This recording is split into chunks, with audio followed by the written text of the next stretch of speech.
Do you want to start a superworm farm but don't know how to make a pupa or get beetles? I will show you the easiest way to turn worms into pupa and then into mother beetles step by step. Step 1. Choose the right worms.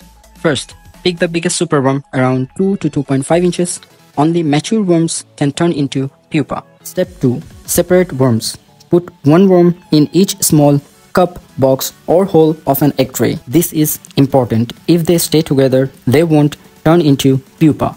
Step 3. Wait for pupation. Leave them in a quiet place with no food. After 1-2 weeks, they'll curl and turn into pupa. Don't touch them too much. Step 4. Collect the beetles. Keep them in a safe dry place. In 1-2 more weeks, they'll become beetles. When the beetle come out, they are brown at first. After 1-2 days, they turn black. Now they are ready to go into the breeding box. That's how you can easily make mother beetles from worms. If you want more farming tips, subscribe and follow my worm series.